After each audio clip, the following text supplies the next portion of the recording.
Bueno, pues ahora sí, oficialmente empieza la sesión con Javier García Campayo.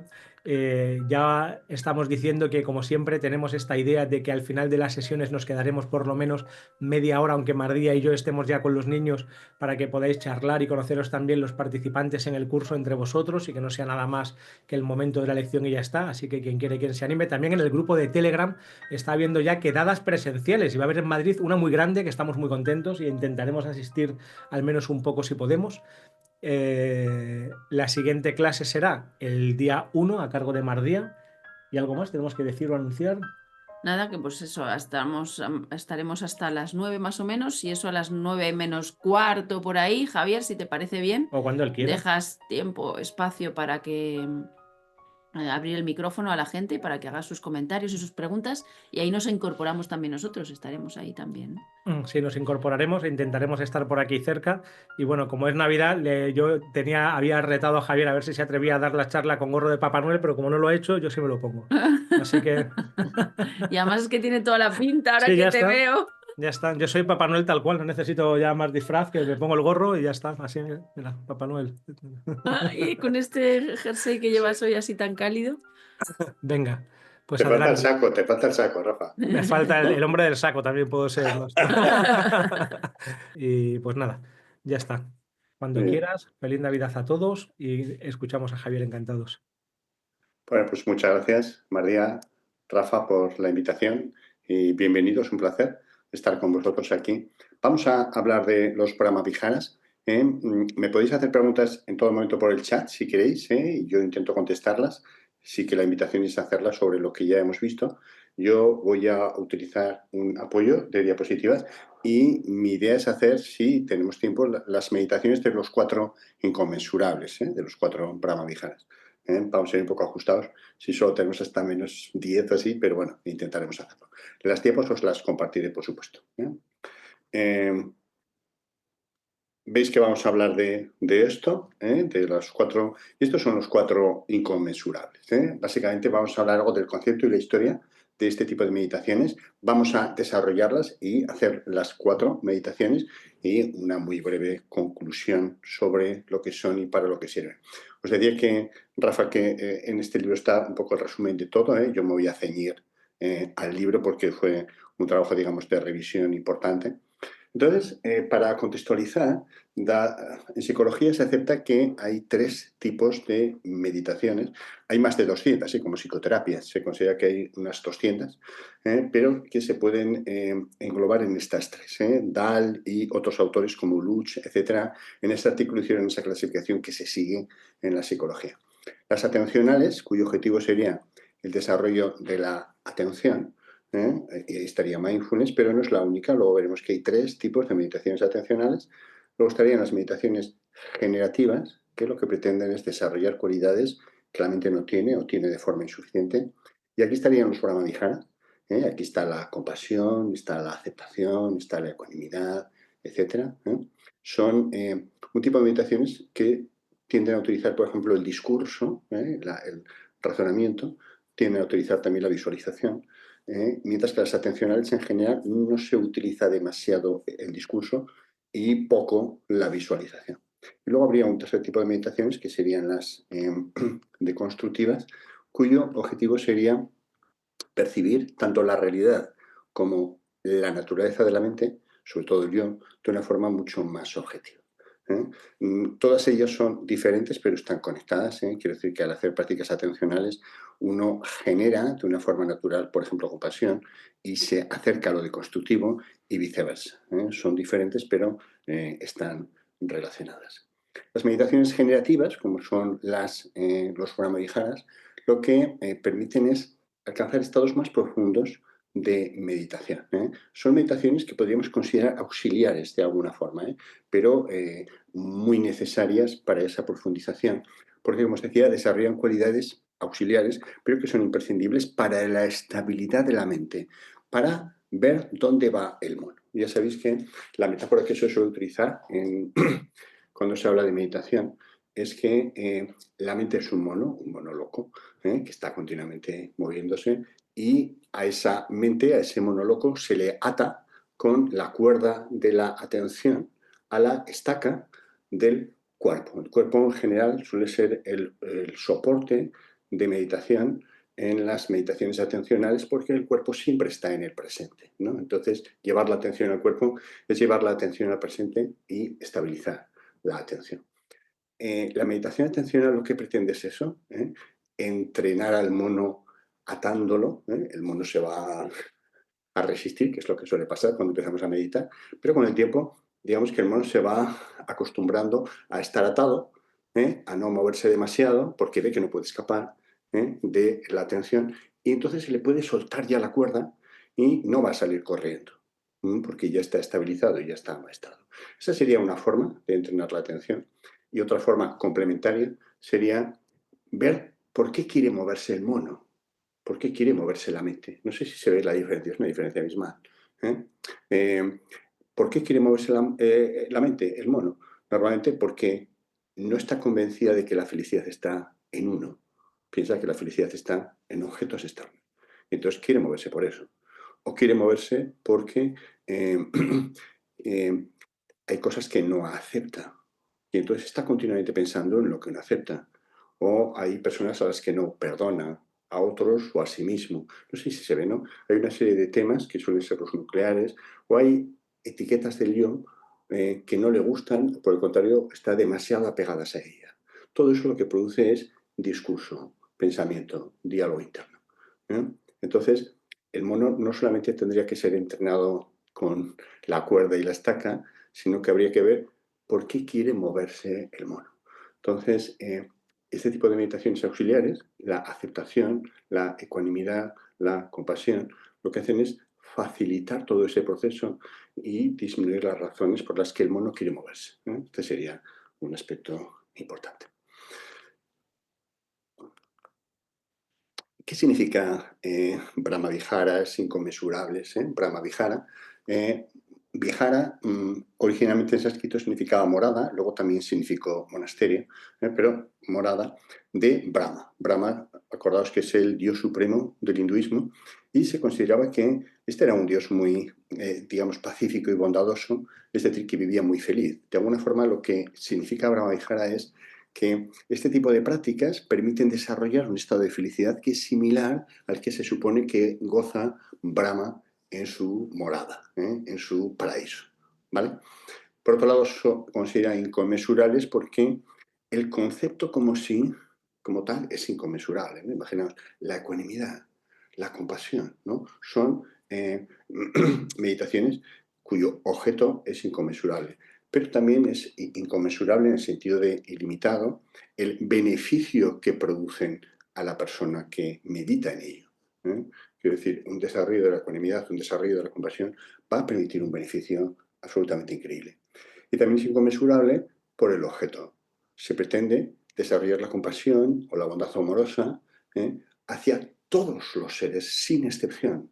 No solo todos los seres humanos, que ya es como inimaginable, ¿verdad? Sino todos los seres vivos. Entonces, el objeto como tal sería inconmensurable. Veo que no hay así especiales preguntas, me vais diciendo, si no en el chat, como os digo, podéis preguntar. Yo estaré atento a eso. Un momento que parece que sea... Sí, como está el problema del micrófono, a lo mejor no es fácil preguntar. Que lo dejen en el chat, como comentabas. Si alguien Sí, quiere hacer alguna pregunta. Sí. Por eso yo creo que puede estar bien. Ya además en el chat es mucho más rápido la pregunta Vale. y la Y si no, lo contestación. dejamos para el final. Bueno, pues eso, quien quiera puede... Se ha cerrado el PowerPoint. Vale. Entonces, la historia de estos Brahmaviharas vienen de la tradición oriental, son anteriores al propio budismo, ¿no? Aunque Buda habla de ellos, y están en las tres tradiciones hindúes, que son el propio hinduismo, la Advaita, o sea, el Vedanta, en el budismo y también en el jainismo, con mínimas diferencias. En las tres tradiciones están con mínimas diferencias. Pero la visión tendría que ser mucho más amplia, porque estas cualidades están en todas las tradiciones espirituales. ¿no? ¿En qué tradición espiritual no se habla de la compasión como una cualidad sublime, ¿no? o de la alegría, o de la bondad? ¿no? Está en todas las tradiciones. Simplemente este tipo de meditaciones serían un manual para poder desarrollarlas de una forma estructurada. Este sería la belleza ¿no?, de los Brahma-viharas. ¿Cuáles son? Se considera que son estos 4, ¿no? Estos son los nombres en sánscrito, en pali son muy parecidos, ¿no? Y esta sería la traducción que, como todo, pues vais a ver que algunas traducciones no son exactamente así. Estas son las traducciones al español más aceptadas, ¿eh? La bondad amorosa, o amor bondadoso, también se ha traducido así, es el deseo de que todos los seres sean felices. El deseo de que todos los seres sean felices. En segundo lugar estaría la compasión. La compasión sería el deseo de que todos los seres no sufran. Ves que hay una diferencia sutil, ¿no? En el primer caso es el deseo de ser feliz, lo que en psicología llamaríamos afecto positivo, de estar bien, ¿no? El segundo, la compasión, es el deseo de que no sufran, es decir, que no tengan afecto negativo. Pensad que esto es interesante porque, en principio, cuando se trabaja con ellas hay un orden, y suele empezarse con con la bondad amorosa, con meta, el deseo de que los otros sean felices, porque para la gente al principio suele ser más fácil. La compasión nos lleva al sufrimiento, ¿eh? Muchas personas les resulta difícil manejarse con el sufrimiento. Les resulta más fácil manejarse con la felicidad, con que los otros seres sean felices. Hay una tercera que sería la alegría empática, ¿eh? El concepto, yo creo que culturalmente no está en nuestro entorno. Yo soy enamorado de la psicología, de la psiquiatría transcultural. El concepto no es fácil, es alegrarse por la alegría de los otros. Pero una alegría en la que nosotros no participamos, no somos beneficiarios, etcétera, ¿eh? Fijaos, el concepto es complejo, ¿eh? Es alegrarse de la alegría de los otros como si fuese nuestra propia alegría, ¿eh? Es algo que además va a producirnos una gran sensación de bienestar, ¿eh? El Dalai Lama, por ejemplo, cuando habla de la alegría, ¿no?, dice, claro, en este momento solo tenemos una razón para alegrarnos, todo lo bueno que nos pasa a nosotros. Pero si pudiésemos desarrollar la alegría empática, tendríamos 8.000 millones de razones para alegrarnos, ¿no?, lo que le pasa a todos los seres humanos, ¿eh? Fijaos que sería como multiplicar exponencialmente la alegría. Y la cuarta de los Brahma-viharas es la más compleja, ¿eh? Es la ecuanimidad. La ecuanimidad tendría dos componentes. Por un lado sería el no hacer diferencia entre los seres, es decir, no preferir, que es lo que nos sale de forma natural, ¿no?, a los amigos respecto a los enemigos. Entonces, veis que eso es un salto complejo, ¿eh? Sino poder ver a todos los seres exactamente igual, ¿eh?, con el mismo amor y compasión. Uno. Y dos, ecuanimidad hacia las circunstancias. Es decir, no preferir circunstancias agradables cuando las cosas nos van bien a circunstancias desagradables cuando las cosas nos van mal. Es decir, mantener el mismo equilibrio de espíritu independientemente de lo que ocurra alrededor, ¿eh? Fijaos que este aspecto también es complejo, ¿eh? En la ecuanimidad se considera que es como la fase previa a los estadios más profundos de meditación, ¿eh? Prácticamente a la iluminación, por lo menos desde la perspectiva de las tradiciones orientales, ¿eh? Ves que la ecuanimidad es un concepto, bueno, nosotros lo vamos a hablar. Yo generalmente en los cursos solamente lo doy por encima porque para muchas personas resulta muy complicado, ¿eh? Resulta muy complicado. Estas serían las cuatro inconmensurables, ¿eh?, las 4 cualidades, ¿eh? ¿Y cómo se utilizan? Son, es posible utilizarlas de dos formas. Como una meditación generativa, es decir, con la finalidad de desarrollar estas cualidades, generar estas cualidades. ¿eh? Eso se puede hacer desde cualquier nivel, aunque no tengáis ninguna experiencia en meditación, como igual alguno de vosotros no lo sé, igual no tiene ninguna, daría igual, se puede empezar desde el principio, con esta práctica como primera práctica meditacional que uno ha utilizado. Y desarrollaría estas cualidades que son muy potentes, cambian la vida del individuo y facilitan la profundización. Se utiliza la meditación que se utilice. Y otra de las formas de utilizarlo sería como llanas o absorciones. Ahora vemos un poco lo que es eso. Es un tipo de meditación muy específica, que generalmente requiere una experiencia por parte del meditador, ¿eh? Entonces, ya veis que se puede utilizar como en principiantes como una meditación generativa, pero que es que eso ya es muy potente, o como estos llanas o absorciones, su tipo de meditación atencional en meditadores avanzados, pero siempre va a permitir el desarrollo de cualidades éticas y el calmado de la mente, ¿eh? Por eso es utilizable desde el principio. Habría 3 meditaciones atencionales, ¿acuerdas que hemos dicho? El mismo Dal habla de 3 tipos de meditaciones, ¿no? Atencionales, generativas, deconstructivas. Pues bien, a su vez las atencionales están divididas en 3. Ya veis que el mundo de la meditación tiene su complejidad, tiene su tecnología muy profunda, ¿no? Entonces, dentro de las meditaciones atencionales estarían la atención focalizada. Ahí lo que se pretende es llevar la atención a un objeto, ¿no? Imaginaos que fuese un cuenco, puede ser cualquiera. ¿eh? Llevar la atención ahí y toda la atención está centrada ahí. La meditación es la mezcla de 2 tipos de funciones, la atención y la vigilancia. La atención tiende a absorberse en el objeto. Entonces, este tipo de atención focalizada, hace que no esté tan absorto en el objeto que no sea consciente de nada más de lo que ocurre. Eso serían llanas o absorciones. En la tradición meditativa se han descrito una serie de objetos que se pueden utilizar con esta función y los Pranamayijaras sería uno de los objetos. Por eso os decía que se puede utilizar para desarrollar estas cualidades, uno o dos, como esta meditación atencional llana que profundiza extraordinariamente. Habría otras 2 meditaciones atencionales, que sería la monitorización abierta con anclaje. Fijaos que aquí la atención estaría en el objeto, pero no estoy absolutamente focalizado en el objeto, sino que soy capaz de percibir el resto de cosas que ocurren en la mente, si hay un sonido, si hay una sensación corporal, si hay lo que sea. Este tipo de meditación es la típica de mindfulness como técnica. Por eso cuando se pregunta, ¿mindfulness es meditación? Sí, es un tipo específico de meditación. Es un subtipo de meditación atencional. Pero la meditación es mucho más amplia. Hay otros muchos tipos de meditaciones que no son mindfulness. Y dentro de las atenciones también la monitorización abierta sin anclaje. En este tipo de meditación uno no utiliza ningún anclaje y está atento a todo lo que ocurre en la mente, pero sin focalizarse, sin quedarse, digamos, absorto, centrado en ningún tipo de soporte, sino que lo que percibe es toda la mente. Este tipo tercero de meditación atencional es más complejo y generalmente solo se hace cuando hay más profundidad, cuando hay más tradición, hay más estabilidad meditativa, cuando hay menos pensamientos que están, si hay mucho pensamiento es muy difícil estar ahí.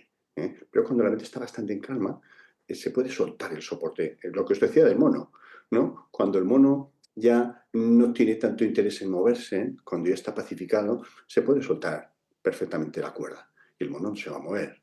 Esta sería la idea. Pero la atención, el tipo de meditación que se utilizaría para llana, absorción, sería la focalizada. La estructura de un Brahmavihara, y vamos a empezar a meditar en breve, es estos 4 pasos. Por un lado, en el Brahmavihara, en el inconmensurable, primero se reflexiona. Esto sería el concepto de meditación occidental, ¿no? Que es pensar sobre algo. Sí, hay una primera parte que es una meditación discursiva, pensar sobre algo. Aquí el objeto es el propio tema de meditación. Quiero decir que cuando empecemos a hacer el Pranamihara de la compasión, en esa primera fase, todos los pensamientos van dirigidos a la compasión. Si empiezo a pensar en que tengo que ir a comprar al supermercado, me he ido. Se observa, ¿verdad? Pero los pensamientos que se generan son solo sobre el tema de la compasión. ¿Veis, no? Que se puede meditar discursivamente y es una meditación tan profunda como otra cualquiera, incluso muy fina, porque puede aparecer algún otro pensamiento que no está relacionado con el objeto y uno tiene que darse cuenta y volver. Entonces hay una primera fase de meditación discursiva, de reflexión, si lo queréis llamar así, un poco en la, digamos, en la visión occidental, sistemática. Luego hay una segunda fase en la que se utilizan frases. Esta es la parte de los Pranamayijaras que seguramente más conoceréis, porque mucha gente lo practica solo así, utilizando frases. Veremos cuáles son las frases más utilizadas en cada uno de los inconmensurables. Posteriormente se utilizan imágenes.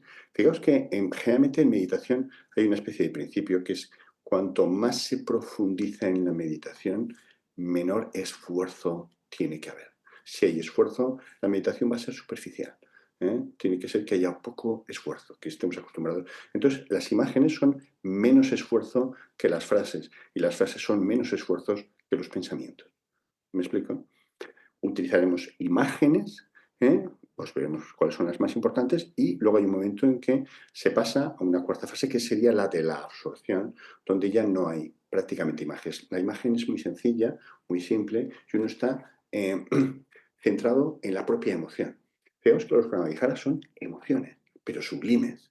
No son las emociones normales de la psicología, que se producen por un objeto externo. ¿Me explico? Yo estoy triste porque se ha muerto mi madre. Estoy enfadado porque me han insultado. Tengo miedo porque me dicen que me van a embargar. No sé si me explico. Hay una circunstancia externa que genera la emoción. Son contingentes. Las emociones, digamos, de la psicología contemplativa no son contingentes. Las genera la mente de forma interna, estable, y no dependen de objetos externos. Es decir, esa compasión que yo genero estaría ahí, independientemente de las circunstancias que ocurran fuera. No sé si se ve. Por eso es inconmensurable, porque me acompaña siempre si la he desarrollado. Y en esa última fase yo sentiría la emoción, porque es una emoción, como otra cualquiera, una emoción muy positiva que produce una gran sensación de bienestar y sobre todo nos centramos en el componente corporal de la emoción, ¿vale? Componente corporal de la emoción. Pues vamos a empezar a generar los Brahmaviharas, a ver cada uno de ellos. ¿Tenéis alguna pregunta que queréis hacer por chat? ¿Está todo claro más o menos? ¿O todo oscuro? No sé. Sí, no sé si está claro oscuro, ¿no? Pero no te preguntas, supongo que sigo, pues. Vamos a empezarlo en el orden tradicional. El orden tradicional es el que hemos descrito, ¿no? La bondad amorosa, la compasión, la alegría empática y la ecuanimidad. Algunas escuelas empiezan con ecuanimidad, porque fijaos que lo que se intenta es desarrollar estas cualidades para todos los seres sin excepción, lo cual resulta de cierta complejidad. Yo creo que es más fácil empezar como vamos a hacerlo que con la ecuanimidad, por lo que os decía. La ecuanimidad, en mi experiencia, que es una cualidad increíble, me produce mucho rechazo al principio. Porque, claro, nosotros estamos muy acostumbrados a la preferencia. Estos son los míos, y estos son los otros. Estos son mis amigos, estos no. No sé si me explico. Es muy difícil generar al principio, generar rápidamente la ecuanimidad. Es como que hay que ir acostumbrándose progresivamente en base a la meditación. ¿Vale?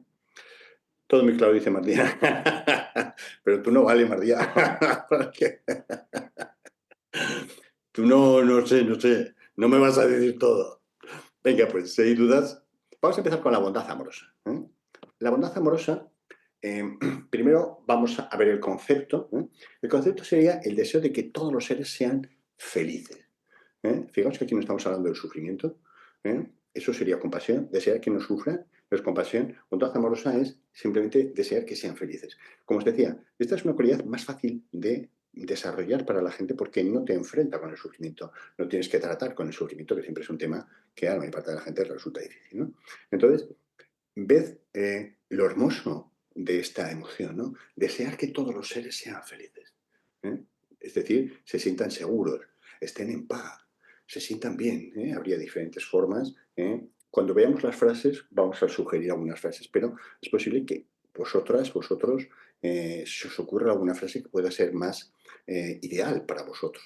Estaría perfecto, no hay ningún problema. Entonces, esta es la emoción. Vamos a ver, en la tradición oriental, sobre todo, se habla de el enemigo lejano, es decir, lo que es claramente lo contrario, y el enemigo cercano, es decir, lo que se parece, lo que se confunde, pero no es. ¿Vale? Es muy interesante esa distinción, ¿no? Entonces, en la bondad amorosa, ¿cuál os parece que será el enemigo lejano? El enemigo lejano es desear odio, desear malestar, desear que la gente lo pase mal, no desear la felicidad de los otros. Yo creo que está clara la diferencia, ¿no? A los amigos en general deseamos que sean felices, ¿no? Nos resulta fácil generar esa emoción, pero si alguien, en vez del concepto, no nos va a dar tiempo porque la sesión es breve, pero el concepto de amigo y enemigo, es decir, de gente que nos cae bien y que nos cae mal, ¿eh? Sobre todo con qué tiene que ver, con cómo se portan con nosotros, ¿no? Con si nos desafían o no nos desafían. ¿Me explico? Alguien que me cae bien, que es amigo mío, es porque me trata bien, me quiere, es recíproco como... Y sin embargo, un enemigo es alguien que me trata mal, me desafía, me ridiculiza, me quiere perjudicar, etc. Ves que cómo me tratan es el criterio de clasificación. Y luego estarían los indiferentes, que es la mayor parte de la gente. ¿Estáis de acuerdo en eso? ¿Verdad? Fijaos que lo que intenta la meditación es darnos cuenta de cómo establecemos esas diferencias. Hay una práctica que no nos va a dar tiempo a hacerla, ¿no? Que si este Kamalasila, un gran meditador del siglo IX, hindú, que es el engaño, la falacia de las etiquetas. Es decir, cómo ver que esas etiquetas son, por un lado, las etiquetas todas en general, pero ahora centrándonos en las de amigo, enemigo, indiferente, son impermanentes. Observad amigos del pasado como en un momento dado pueden convertirse en enemigos. Las exparejas son un buen ejemplo, ¿no? Me llevo extraordinariamente con alguien, la ruptura, pues bueno, no es amistosa por lo que sea, y pueden acabar siendo personas de las que peor me llevo, con mayor enemistad me llevo. Viceversa, alguien indiferente no se mantiene indiferente en cuanto tengamos un cierto trato con ellos. Vamos a catalogarlos como amigos o enemigos, ¿no? Ves cómo estas etiquetas son impermanentes y también son absolutamente subjetivas. Son mi mejor amigo, seguro que también tiene enemigos. ¿Cómo es posible? Porque la relación solo está definiendo, esa palabra solo define mi relación con él, pero la relación que tiene con otras personas puede ser absolutamente diferente. Mi peor enemigo seguro que tiene buenos amigos. ¿Cómo es posible? Pues porque solamente se está describiendo la relación mía con esa persona, pero tiene múltiples diferencias. Entonces, uno de los elementos que es muy importante en la tradición meditativa es poder ver la impermanencia, el cambio continuo de las etiquetas, para no rigidificarlas, reificarlas, sino ver que están continuamente cambiando y también ver la subjetividad de cualquier etiqueta que proyectamos sobre el mundo. Eso es mi rollo, mi visión del mundo, pero no implica una realidad estructural, estable. ¿Sí? Lo digo porque para poder sentir la bondad de otras personas, etcétera, etcétera, claro, este prejuicio que tenemos de amigos, enemigos indiferentes, resulta una dificultad, ¿no? María, veo que afirma efectivamente, ¿no? Veis la importancia, ¿no? de eso. Entonces, lo contrario a la bondad amorosa es el odio, yo creo que lo tenemos todos claro, ¿no? Es decir, desearle mal a alguien. Desde la perspectiva de la meditación, esto habría que erradicarlo. Es decir, la invitación es perdonar a todo el mundo, no tener odio a nadie. El concepto de perdón también se trabaja específicamente. Perdón no implica reconciliarse con la otra persona, volver a salir de copas, no. Perdón es simplemente que yo ya no deseo algo negativo a esa persona. ¿Me explico? Es decir, evitar el odio. Porque si no, fijaos que es una forma de que controlen nuestra mente. Si yo odio a alguien, estoy generando una emoción muy negativa que me perjudica a mí, básicamente, que hace que me controle la mente, etcétera, etcétera. Bueno, el odio yo creo que está claro como enemigo lejano, pero habría un enemigo cercano, es decir, algo que parece pero no es, y es el amor que solemos tener hacia la gente, que suele ser un amor condicionado, ¿no? Observad, en psicología se le llama amor romántico, etcétera, es decir, yo te quiero mientras tú te portes bien conmigo y respondas a mis expectativas y me respondas recíprocamente a todo lo que yo hago por ti. No sé si estáis de acuerdo. ¿Eh? El amor incondicional, como os decía, es yo deseo la felicidad de todo el mundo, se porte como se porte conmigo, haga lo que haga, deseo la felicidad para todos los seres. Veis que esto es inconmensurable. Lo que hacemos nosotros habitualmente es muy humano. Es decir, los que se portan bien conmigo, a esos bien, pero los que se portan mal, oye, que les parta un rayo, ¿no? Esta es un poco la visión. Ved que esto es un enemigo cercano. Es lo que se confunde, es lo que parece, pero no lo es. ¿Vale? ¿Dudas, comentarios? ¿Hasta ahí? Entonces, hay una primera fase discursiva en cualquier inconmensurable, para, digamos, centrar. Posteriormente, hay una profundización, donde la meditación es más estable, y se utilizan frases. La frase más habitual que se utiliza para desarrollar la bondad amorosa, fijaos que las frases, claro, ¿cómo se desarrolla una emoción? Generalmente una emoción tiene un componente corporal. Imaginaos que yo estoy enfadado. Pues voy a estar tenso, igual estoy preparado, ¿no? para la pelea. Entonces hay un componente corporal de la emoción, que está muy descrito, Ekman y otros han descrito mapas específicos, ¿no? Componente corporal, pero luego hay un componente cognitivo, es decir, las cosas que yo pienso mientras tengo esa emoción. Imaginaos una emoción de enfado. Seguramente lo que pienso tiene que ver en parte con el otro. Ojalá esta persona le vaya mal, no sé qué, etcétera, etcétera, porque esta persona me hace esto, etcétera, etcétera. Y en relación a mí mismo. ¿Cómo yo me puedo dejar hacer esto? ¿Cómo yo soy tan estúpido de que haya llegado a esta situación, etcétera, etcétera? Digo, es que ese componente cognitivo de pensamiento es lo que mantiene la emoción. Una emoción negativa es un círculo vicioso que se mantiene sobre todo por el discurso, por el componente cognitivo, etcétera, etcétera. Bien, cuando queremos desarrollar una emoción positiva, lo mismo. Hay unas frases, hay un componente cognitivo de frases que te permiten ir conectando con la emoción. Entonces, esto es lo que se plantea en la segunda parte. En la segunda parte, lo que se plantea es repetirse estas frases, no como un mantra, no continuamente que sean felices, no, sino simplemente la frase para ir generando progresivamente la emoción. Que todos los seres, pongo entre paréntesis porque se da por hecho que yo mismo, cualquiera de estas emociones positivas, me incluye a mí siempre desde el principio y casi diría en primer lugar. Puedan ser felices, puedan estar en paz, puedan sentirse seguros. ¿Veis que lo que planteo es repetirme estas frases, que todos los seres sean felices, que todos los seres estén en paz?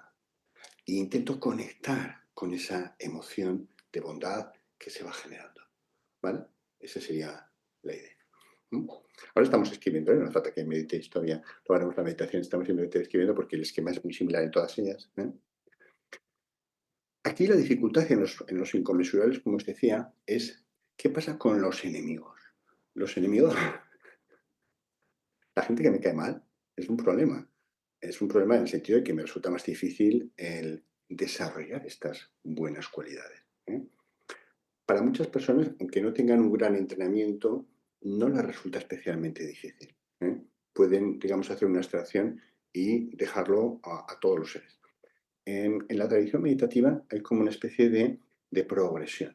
Se empieza, como siempre, como se hace en psicología igual, de lo más fácil a lo más difícil. Entonces, se suele empezar con los amigos, es decir, la gente que te cae bien, de forma natural deseas que le vaya bien. ¿Vale? En segundo lugar, uno lo trabaja con uno mismo, porque fijaos que, curiosamente, hay personas que les resulta más fácil desear algo bueno a los amigos que a uno mismo. A veces, sentimientos de culpa, sentimientos de que es egoísta, desearse a uno mismo algo bueno. Observa si tenemos alguna resistencia de este tipo, puede resultar como difícil generarlo. Entonces, se suele poner en segundo lugar. En tercer lugar, se pone a los indiferentes, es decir, personas que no conocemos, pero que en general nos resulta no difícil a los que no conocemos desearles que sean felices, ¿vale? Y en un cuarto lugar están los enemigos, la gente que nos cae mal, que nos desafía, etc. Este es el gran trabajo de la meditación, poder desear que ellos también sean felices.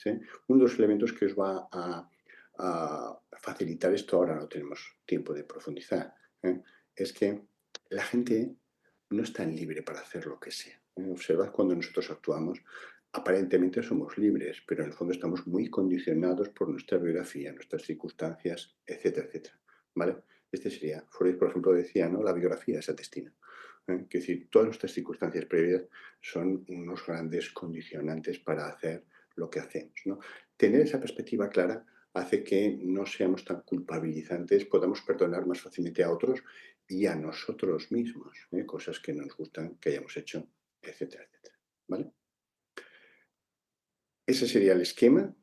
Con esas frases haremos rápidamente este esquema. Iremos a una tercera fase donde simplemente trabajaremos con imágenes. Ya no será un componente de pensamiento, sino una imagen que es más sencilla, es menos esfuerzo, es más profundiza la meditación. Y hay dos tipos de imágenes en la bondad amorosa que suelen utilizar. Por ejemplo, un bebé sonriendo. Aquí os pongo un ejemplo.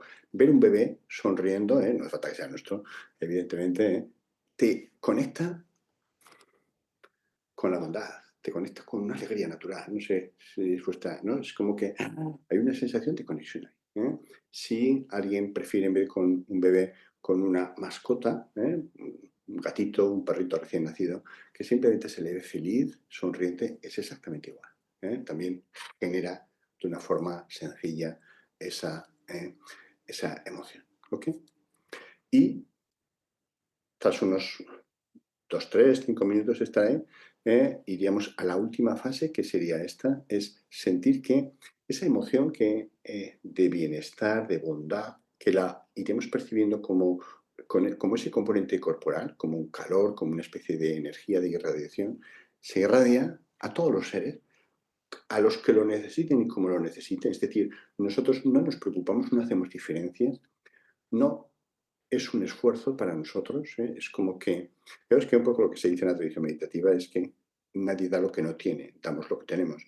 Si vosotros estáis bien, por efecto de la propia meditación, de una forma natural vamos a irradiar ese bienestar. Si yo estoy mal, haga lo que haga, voy a irradiar malestar, porque es lo que tengo. No puedo forzarme. Aunque intente forzarme, eso no va a funcionar. Si yo estoy mal, es muy difícil que pueda dar bienestar a mi entorno. ¿Eh? Cada uno da lo que tiene. Entonces, en esta última parte nos centraríamos en esa belleza de la sensación de que estamos irradiando esta bondad, en esta conexión que surge con todos los seres y también esa sensación de no dualidad, es decir, que los otros y yo mismo no somos diferentes. Fijaos que esta es una de las grandes enseñanzas también de la tradición. En el cristianismo se dice todos somos hijos de Dios, es decir, tendríamos que querer a todos los seres por igual, por esa conexión, ¿no?, con Dios. En las tradiciones orientales se llega a decir que todos han sido nuestras madres, padres en otras reencarnaciones, o que simplemente todos pertenecemos a lo mismo, ¿no?, a esa unidad, a ese mente única o como queréis llamarlo, ¿eh? Es decir, que esa sensación de separatividad realmente es falsa, ¿eh? El concepto de religión viene de religare, ¿no?, de volver a unir. La sensación que tenemos de estar separados de Dios, de algo más grande que nosotros, realmente es una percepción subjetiva, ¿eh? Y de alguna forma las tradiciones espirituales lo que intentan es reconectar todo eso.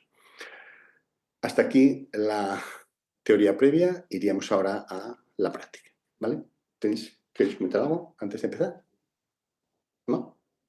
Bien, pues vamos a hacer la práctica, yo os la dirijo, ¿eh?, y empezaremos. Yo suelo enmarcar la práctica con 3 toques de campana, ¿eh?, al principio y al final. En ese periodo estamos absolutamente centrados. Luego ya podemos comentar, ¿eh?, si queréis. La práctica dura unos 10-15 minutos.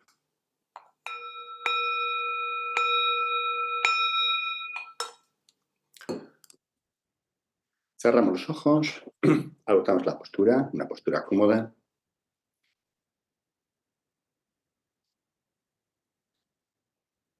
Nos haremos conscientes de este cuerpo y de cómo está en este momento.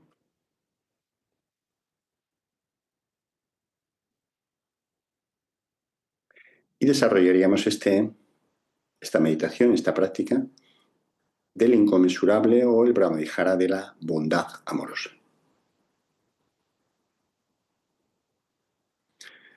En una primera fase sería una meditación discursiva, reflexiva, ¿no? Pensamos en bondad amorosa, ¿no? Lo que significa para nosotros es el deseo de que todos los seres sean felices, de que todos los seres se sientan en paz, se sientan bien, seguros. Observamos lo que produce en nosotros esa idea. Si nos produce resistencia a algo de eso, o por el contrario nos produce una sensación de bienestar. De decir, sí, ojalá fuese así. Qué hermoso sería si fuese así. Que todos los seres, sin excepción, seres humanos, seres vivos en general, pudiesen ser felices. Los Brahmaviharas se considera que serían un modo especial de armonía en las sociedades si todos pudiésemos desarrollarlos. Imaginaos, ¿no?, unas sociedades en las que la gente desease la felicidad de los otros de una forma espontánea, igual que desea su propia felicidad, ¿eh? No desearía más la mía que la de los otros, ¿eh? Ambas son igual de importantes. Esa es la emoción que queremos desarrollar, que queremos familiarizarnos y que poco a poco forme parte de nuestra mente, del continuo mental nuestro. Vemos el enemigo lejano, vemos lo contrario. Lo contrario es el odio, es decir, el desear mal, sufrimiento a otras personas. Podemos observar si nosotros en nuestra vida actual o en nuestra vida reciente, los últimos años, hemos generado odio. Todos lo hacemos, por supuesto, sin culpa, ¿eh? Simplemente queremos conocernos, conocer nuestro funcionamiento y ver si es útil eso. Si hemos generado odio hacia otras personas, observamos cómo nos hemos sentido nosotros. ¿Nos sentimos bien odiando a otras personas? ¿O eso produce más sufrimiento? ¿Nuestra mente está más libre odiando a otras personas? ¿O está secuestrada, produciendo odio? Observad que los Guadalajara son libertad. Lo que os decía antes, no sé si odiáis a alguien, todavía controla vuestra mente. Es difícil el modificarlo, pero lo que intentamos es acostumbrar a la mente a otra visión. Es como una lluvia fina que va calando. Entonces observamos eso.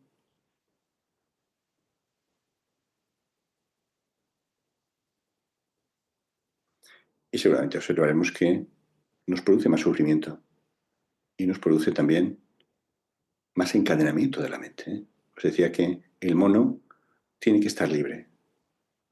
El mono tiene que sentir que no necesita moverse. Si odiáis a alguien, estáis moviéndoos en esa dirección continuamente. La meditación no será profunda.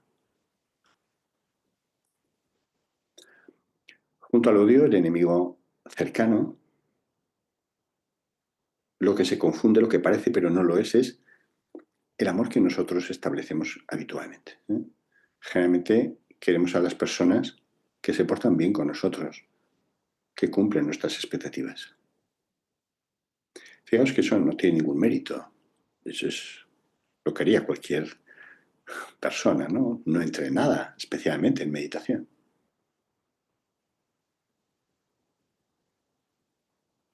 La dificultad es percibir la belleza, la bondad en todos los seres, independientemente de cómo nos traten a nosotros. ¿eh? Vamos a intentar no trabajar solamente con la reciprocidad. Tanto me das, tanto te doy. Te portas bien conmigo, entonces te quiero. Te portas mal, entonces no quiero saber nada de ti. Te odio o eres indiferente para mí.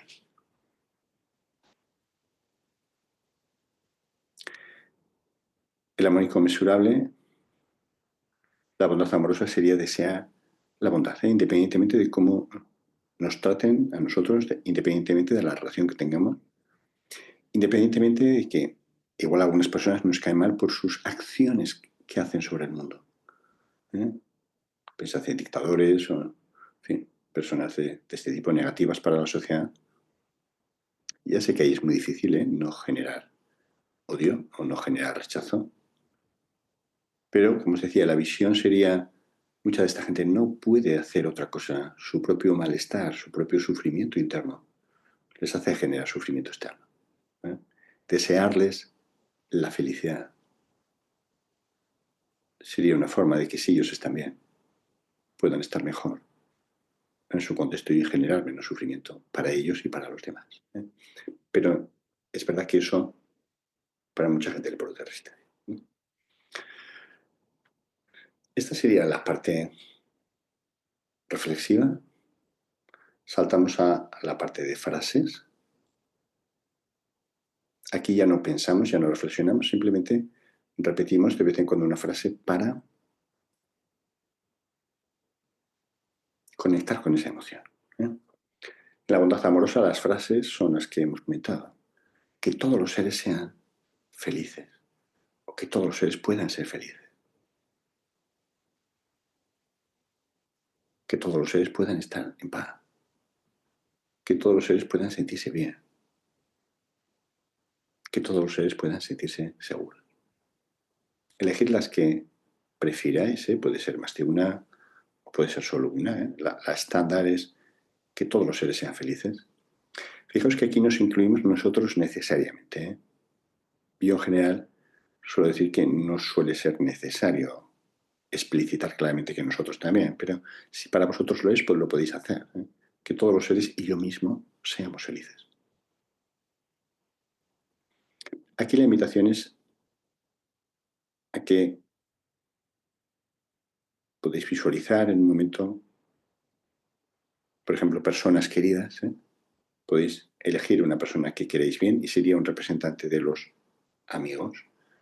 Que todos los seres sean felices y, por ejemplo, puedo estar pensando en mi pareja, en algún hijo mío, en un padre, un amigo, en fin, alguien que quiera. Ves que esa parte sale muy fácil. Luego lo haríamos con nosotros mismos, que pueda ser feliz. Para la mayor parte, esto es fácil también, ¿no? Que yo pueda ser feliz, el desearme la felicidad a mí mismo. Para la mayor parte de la gente es feliz. Si no, suele ser por temas de culpa, por temas de que considero que es egoísta. Esas son visiones que habría que ir modificando. No tiene sentido. Practicamos la meditación para estar nosotros bien y ese bienestar irradiarlo de forma natural a todos los demás seres. Pero el orden natural es que nosotros estamos bien. Y de esa forma, espontáneamente, sin ningún apego ni expectativa, irradiamos ese bienestar. Podemos pensar en diferentes, personas de otros países, personas que no conocemos o que casi no tenemos trato, que desearíamos también que fuesen felices. Que todos los seres sean felices y estamos pensando, visualizando indiferentes. Iríamos a la parte más difícil, personas que nos caen mal. Podemos elegir a una persona que nos caiga mal o que tengamos cierta dificultad. Si esta parte nos produce problemas, la saltaríamos. En este momento, lo importante es ir generando la emoción, que ya es inconmensurable, aunque no podemos extenderla a todo el mundo. Pero si no nos resulta demasiado difícil, podemos también, visualizando, no sentir que incluye a todo el mundo, a los enemigos también, y hayamos incluido no esta parte de enemigos, cerramos esta parte con desear a todos los seres que consideremos, no hace falta que sean todos, sino los que consideremos, que sean felices. Esta es la parte que más se conoce de los Brahmaviharas, las frases. Pero la meditación es mucho más amplia, como hemos visto, y tiene las 4 frases. Cerraríamos esta parte e iríamos a una tercera más profunda, que es la visualización de una imagen para generar la emoción. En general, en la tradición meditativa, la visualización de lo que sea, la principal función suele ser esta, generar de forma rápida una emoción. Claro, eso requiere un cierto entrenamiento, de la emoción, una especie de reflejo condicionado, tipo perros de Pavlov, de manera que yo genero la imagen y aparece la emoción progresivamente. Entonces, visualizad la imagen la que queráis, un bebé sonriendo, un perrito, un gatito sonriendo, amorosos, ¿no? Que se te cae la baba, que los abrazarías, ¿no? Con todo el afecto, y eso genera de una forma sencilla la emoción. Pero sí podemos empezar a sentir la emoción. No hace falta que utilicéis frases ahora, y menos pensamientos. Estamos profundizando. Ved la imagen y ved si contactáis con la emoción de bienestar, de paz.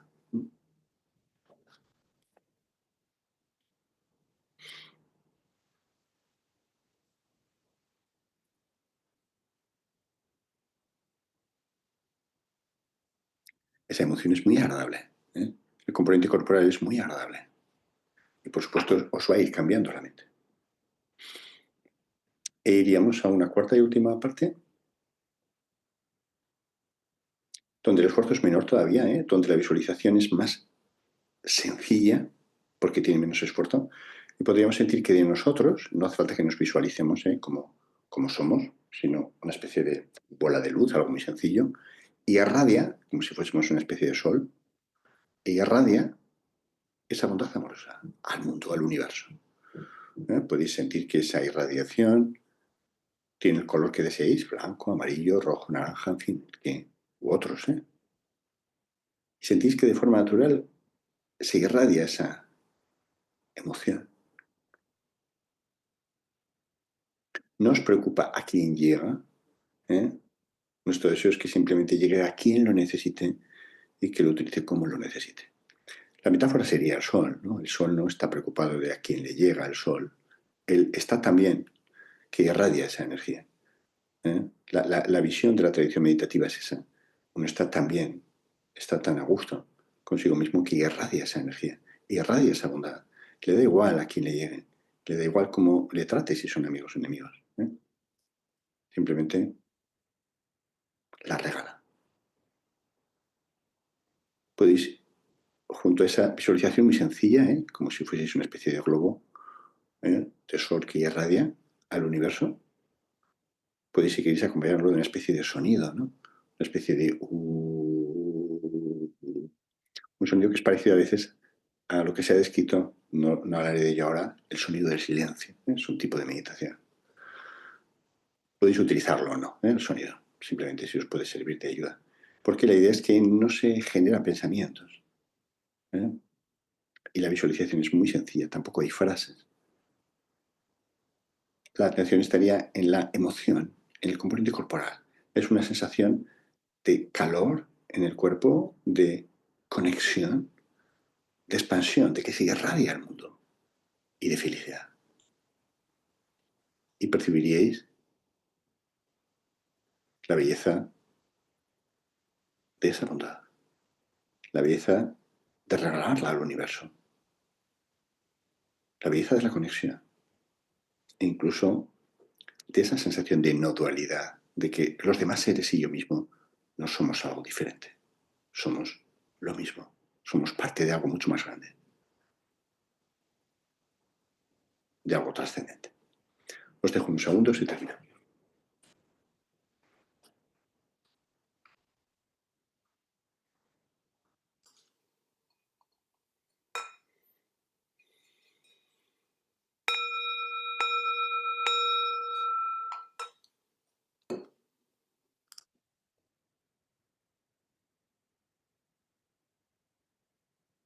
Esta sería la práctica, quizás la primera vez os puede resultar más complicada, pero la práctica es muy potente, produce un cambio progresivo en la mente, produce una sensación de bienestar mientras lo estáis realizando. No sé si queréis comentar algo en el chat, alguna duda o algún comentario, alguna experiencia que queráis. Si no, pues seguiré. Esta sería la primera práctica. Vamos a la segunda.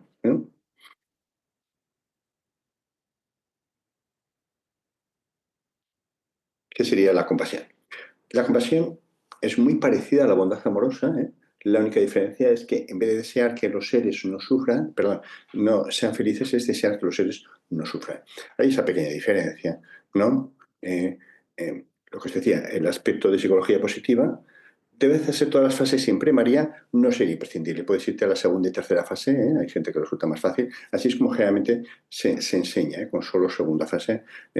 Yo os diría que si queréis hacerlo eso al principio, o si tenéis poco tiempo, etcétera, pero hacerlo con 4 fases, la verdad es que lo que permite es una profundidad mucho mayor. Lógicamente, también la duración va a ser de 20 minutos o así, por 5 minutos en cada fase sería como lo mismo, pero se puede hacer mucho más sencillo. ¿En qué momentos del día recomiendas hacer la práctica? Pregunta Javier. Yo te diría que los mejores momentos de la meditación en general suelen ser al principio de la mañana, cuando uno se despierta, ahí la mente está nueva, es un momento increíble, o también por la noche, sobre todo antes de dormir, o quizás antes de cenar, pero si no, cuando podáis. La recomendación es que en cualquier caso sea siempre a la misma hora, para que la mente se acostumbre y se estructure en el mismo sitio, etcétera, etcétera. ¿Cuánto tiempo es necesario? Cada una de las 4 fases suele durar unos 5 minutos. Y yo le pasaré a Rafa, si queréis, en audio las prácticas con las 4 fases, de manera que vosotros podéis seleccionar la parte que queráis. ¿Vale? Venga, vamos a la compasión. Como os decía, gracias a vosotros. La compasión, como os decía, es un poquito diferente, ¿no? Para algunas personas es más difícil la compasión porque ya te conecta con el sufrimiento. Y claro, pensar en el sufrimiento de un ser querido o de un sufrimiento de mí mismo, para algunas personas les resulta difícil, ¿no? Esta práctica no la vamos a hacer porque es muy parecida a bondad amorosa, ¿eh? La estructura es muy sencilla, simplemente vamos a reflexionar sobre ella, ¿eh? Quiero que hagamos la alegría empática, que es muy diferente, ¿eh?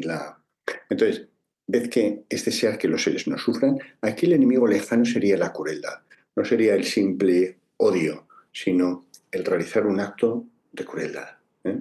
Yo os invitaría a ver, seguro que la mayor parte de nosotros no somos crueles, ¿eh? Pero microcrueldades es muy fácil que hayamos, que en la vida diaria, ¿no? Belén, así de nuevo, Belén Maya, es así, ¿no? Fijaos que alguien nos dice algo que no nos gusta y yo mismo me he descubierto alguna vez, ¿no?, diciendo alguna cosa muy educada, pero con una carga de profundidad, ¿no? Como diciendo, bueno, ahí va, ¿no?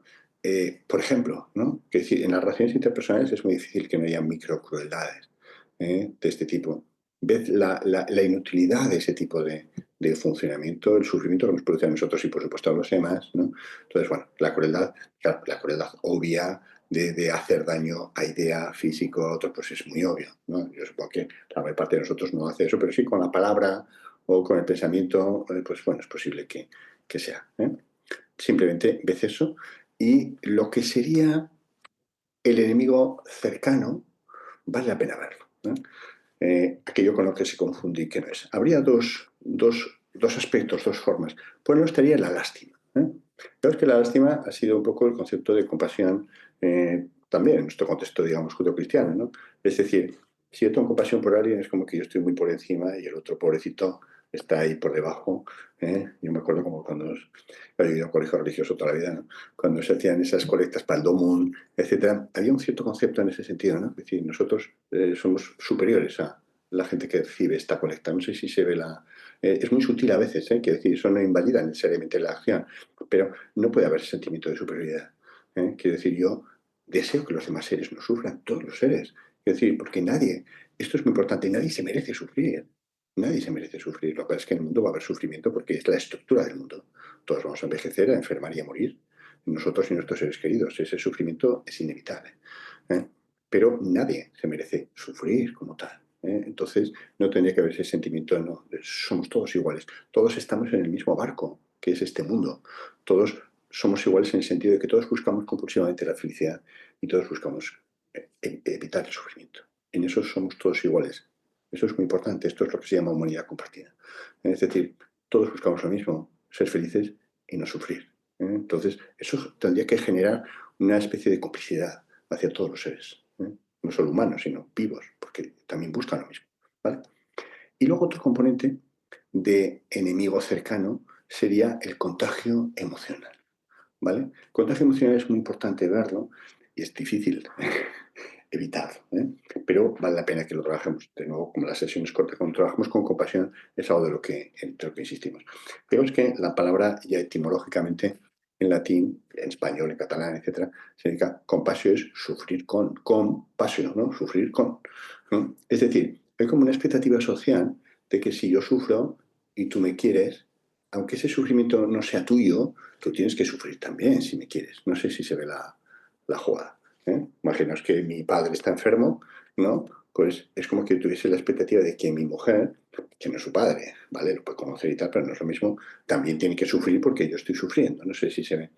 Esto sobre todo es mucho más intenso en personas sobre las que tenemos sensación de responsabilidad, ¿no? Por ejemplo, con los hijos, ¿no? Mi hijo sufre y los padres sufren extraordinariamente porque tienen una omnipotencia absurda de que ellos tendrían que poder disminuir o evitar el sufrimiento de los hijos, ¿no?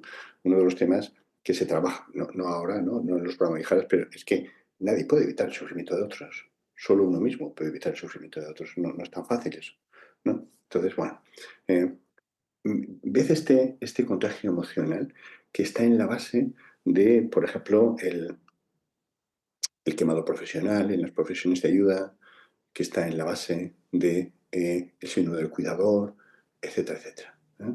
El cuidador que no se permite cuidarse a sí mismo porque considera que es mucho más importante el sufrimiento del otro, del padre, de la persona que está cuidando, del hijo que está cuidando, etcétera, etcétera, ¿no?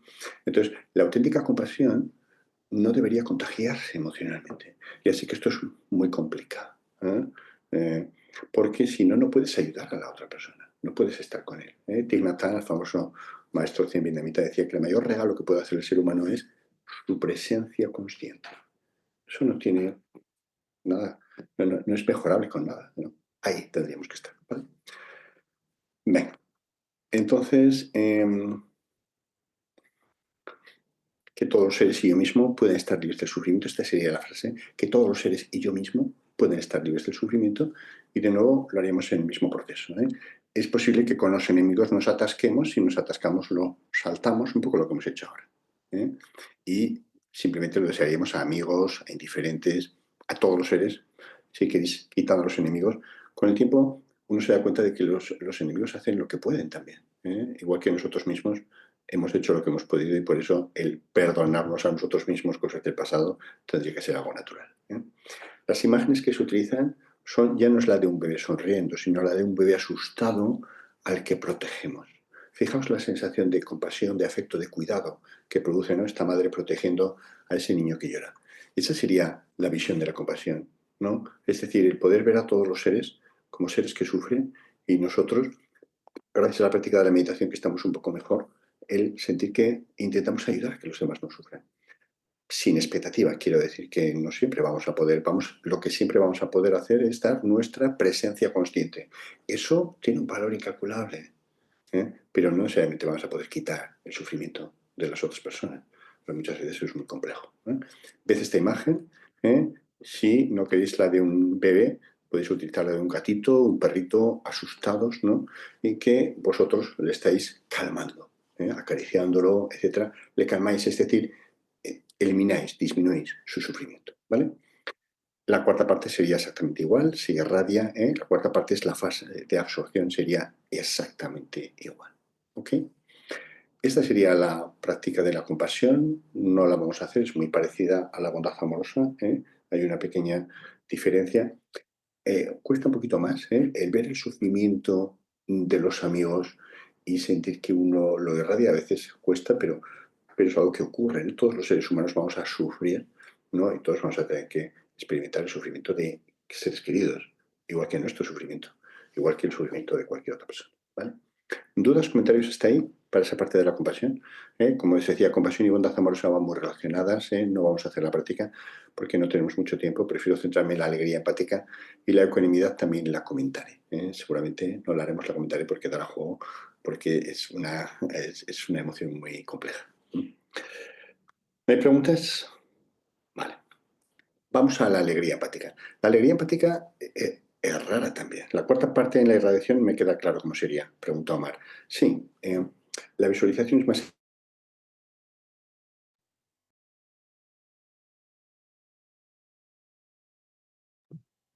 Ay, perdón, culpa mía, un segundo. Es que he abierto el micro para las preguntas y luego lo he cerrado, y he cerrado también el de Javier. A ver si te encuentro aquí. Ya puedes, ¿verdad? ¿No? Ahora puedo, sí, ahora puedo. Sí. Vale, perdón. No, tranquilo, tranquilo. Omar, la idea sería simplificar todavía más, ¿eh? Ni siquiera visualizamos ya al bebé, ya sea llorando o sonriendo, en fin, dependiendo de cómo sea. No, simplemente nos visualizamos a nosotros, pero no con las características que tenemos, sino como una especie de fuente de energía, ¿no?, una especie de sol que irradia. Y lo que irradia, los rayos los podemos ver del color que queramos, amarillo, naranja, rojo, o del color que queramos, irradia el universo. Y lo que está irradiando es esa bondad amorosa o esa compasión que llega a los seres, pero nosotros no nos preocupamos de a quién le llega, no hacemos la selección. Es decir, no, que les llega a los buenos, a los míos, y que no sigue, no, les llega a quien lo necesite y lo utiliza como lo necesite. ¿Me explico? Y uno queda centrado solamente en la emoción. La emoción es un componente corporal que vais a notar como una especie de calor, como una especie de expansión, como una especie de conexión, que produce un bienestar increíble. Por eso os decía, los Brahmaviharas es como la dicha que tiene Brahma en su morada, que os va a producir unos cambios también muy importantes en las relaciones interpersonales, y uno se queda centrado en la belleza de ese proceso, en la belleza de la conexión, en la belleza de la no dualidad, de sentir que los demás y yo somos iguales, ¿sí? Nos quedaríamos ahí sin palabras, sin frases, sin pensamiento, percibiendo esa sensación el tiempo que necesitemos. ¿De acuerdo? Vamos a la alegría empática. La alegría empática es compleja porque fijaos que es alegrarse por la alegría de los demás. Alegrarse por la alegría de los demás. No siempre es eso lo que hacemos, ¿no? Porque muchas veces, vale, Omar, gracias, ya veo que lo has pedido. El enemigo lejano es la envidia. Fijaos que el concepto de envidia os invito también a sentir la envidia, ¿no? La envidia hacia personas que nos caen mal, hacia enemigos, bueno, resulta más natural, pero no es que se acepte, quiero decir, pero que, digamos, es más comprensible. Pero a mí me resulta incomprensible, la envidia siempre ha sido un fenómeno que me ha fascinado, ¿no? Porque es una emoción que no tiene ningún beneficio. No sé si me explico, ¿no? Uno coge los pecados capitales, ¿no? De la tradición cristiana y, pues no sé, la gula o la lujuria, pues bueno, tiene su beneficio, digamos, para el que lo perpetra, ¿no? Es decir, tiene su cosa. Pero la envidia, desear que a alguien le vaya mal, ¿en qué me beneficia a mí? No sé si se ve la jugada. Es como una cosa loca.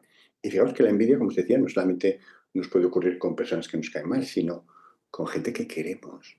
O sea, yo estoy muy acostumbrado a ver en la consulta y en la vida real, ¿no? Parejas, por ejemplo, que sienten envidia si uno tiene más éxito que el otro. Padres, hijos que sienten envidia, ¿no? Que padres igual no quieren que el hijo llegue demasiado lejos o el hijo se siente en competición continua con el padre.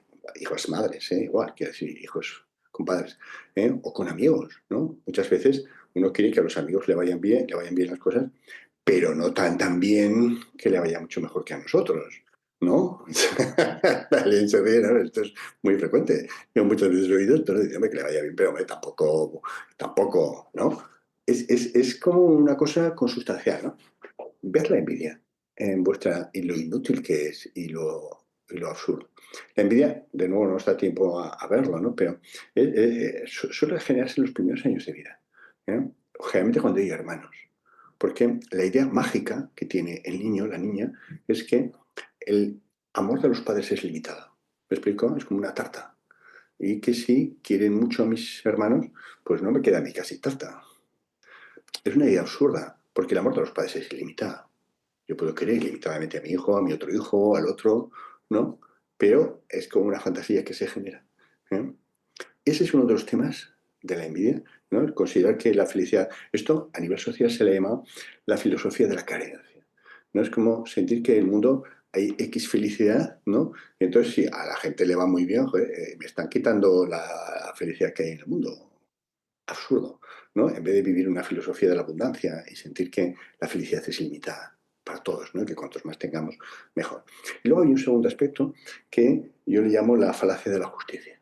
La falacia de la justicia en la envidia es lo siguiente. Mucha gente piensa, oye, ¿por qué a este le va tan bien? Que no se lo merece. Yo me lo merezco más. Yo he trabajado más, soy mejor persona. ¿Por qué a este le va mejor? No sé si se ve la jugada, ¿eh? Eso es absurdo de base, porque uno nunca sabe lo que ha trabajado el otro, lo que se merece el otro, etcétera, etcétera. Pero aunque así fuese, ¿dónde está escrito que el mundo funciona de forma justa?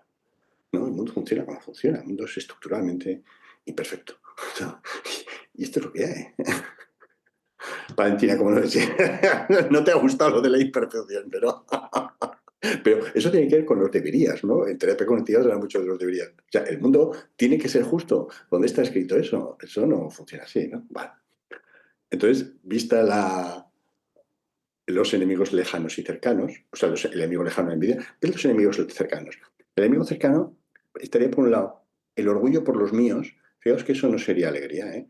Imaginaos que a mi hijo le va muy bien, ¿no? Llega muy lejos en la vida, por lo que sea, y yo presumo de él. Eso no es alegría por los demás, eso es orgullo de los cercanos. No sé si me explico.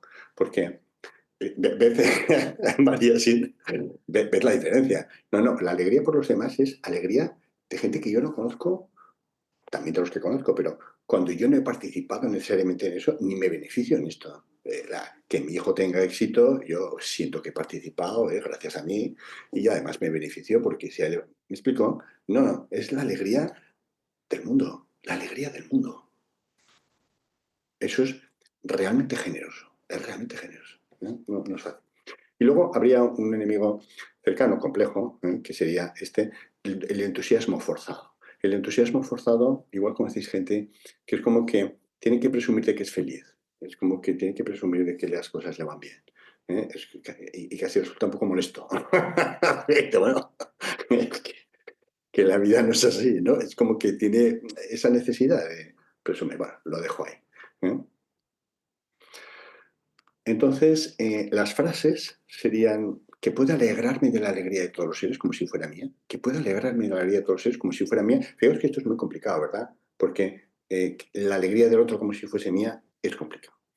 Las imágenes serían una fiesta, porque habría dos tipos de alegrías. Una alegría más mundana, es decir, que a la gente le vayan bien las cosas, le toca la lotería, te alegras. Pero en el contexto espiritual habría una alegría más espiritual, es decir, alegrarme de que la gente practique técnicas espirituales, sea bondadosa. Es decir, me alegro de su desarrollo espiritual. ¿Me explico? Este sería un tipo de alegría, digamos, más profunda. ¿eh? Las imágenes podrían ser de una fiesta, sin más, ¿no? Aquí os he puesto una foto de San Fermín, ¿eh? una fiesta, pero podría ser de un grupo que estuviese meditando, de un grupo que estuviese haciendo bondad, ¿no? Entonces ahí podéis elegir lo que queráis. Y la parte última absortiva sería igual. Vamos a hacer esta práctica, si os parece, es una práctica interesante, y terminaremos luego con compasión, con ecuanimidad, y dejaremos que Rafa abra los micrófonos que está deseando. ¡Que te veo!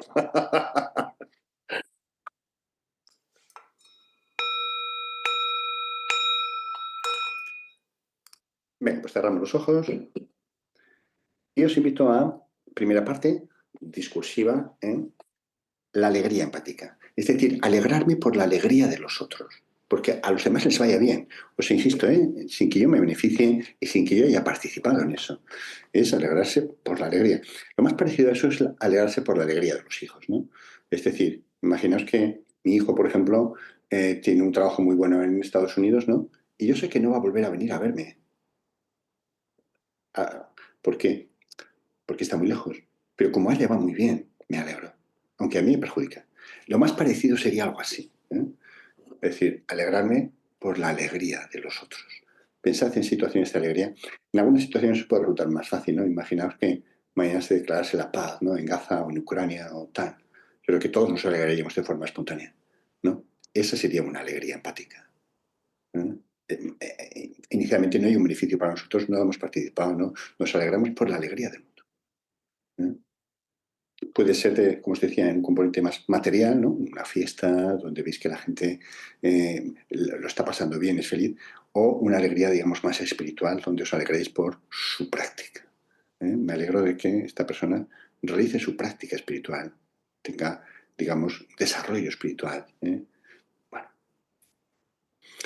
el enemigo lejano es la envidia. Podéis pensar un momento en las situaciones de envidia que hayáis tenido y cómo estaríais mejor vosotros y mejor vuestro entorno si no tuvieseis esa envidia.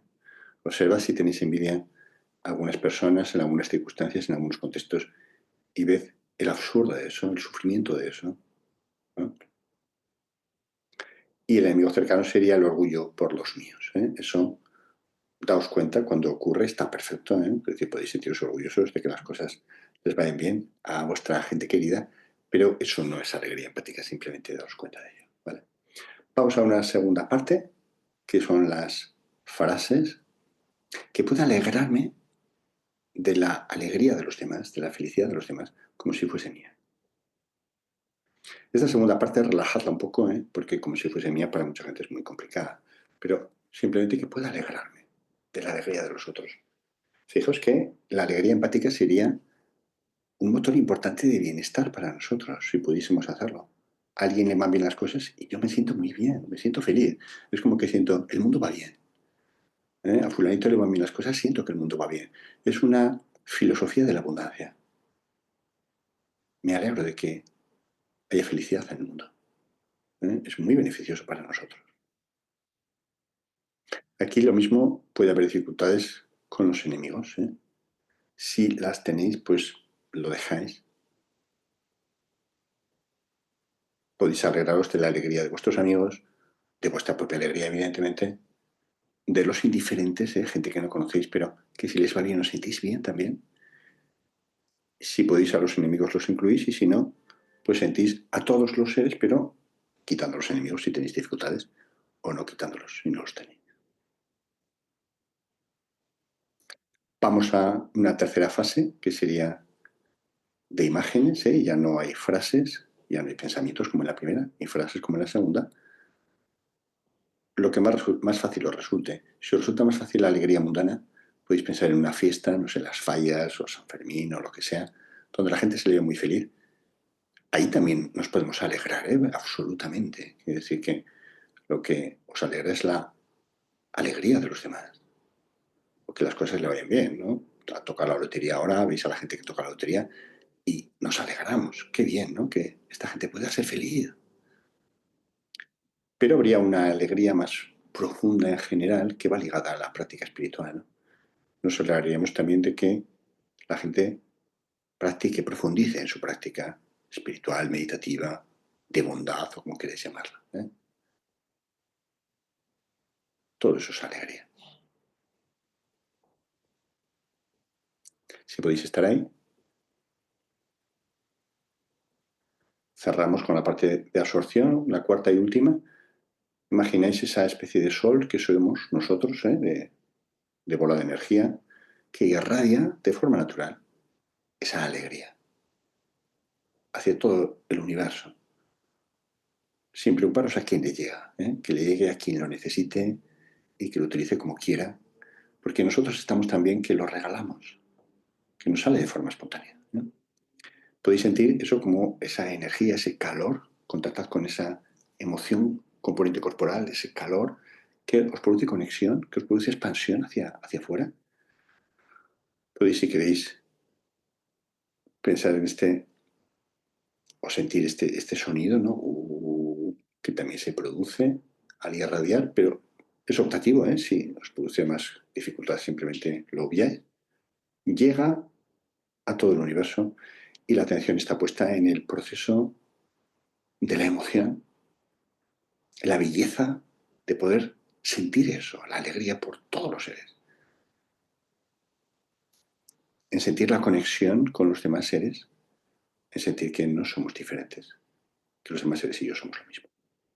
En un segundo se terminamos.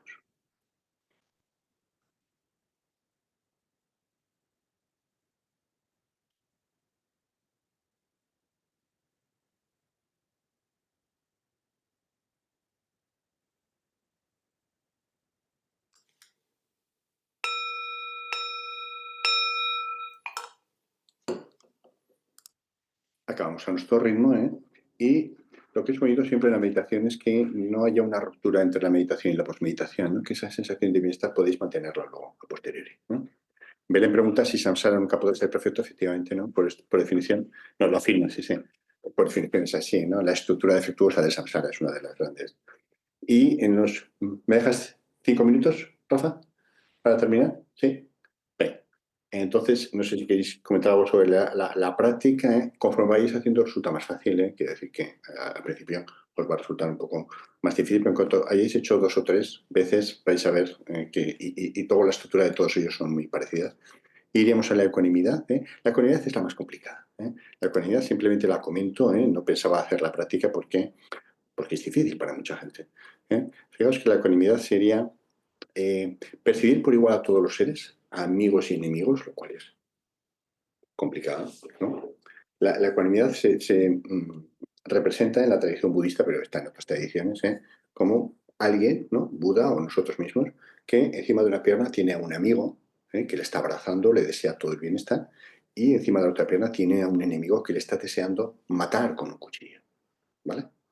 Y Buda, la persona, nosotros, podemos verlos a los dos con el mismo afecto, con la misma compasión, porque no hay diferencia. Porque lo importante no es cómo se porten con nosotros, sino esa bondad que se irradia a todos, ¿vale? Ya veis que esto requiere una elaboración compleja, Estamos lejos seguramente de este nivel, pero bueno, vale la pena conocer la práctica. ¿Cuál sería el enemigo lejano? El apego y el rechazo, es decir, estos son los míos y estos son los otros, ¿no? Y el enemigo cercano sería la indiferencia. Fijaos que mucha gente confunde la ecuanimidad con indiferencia. No.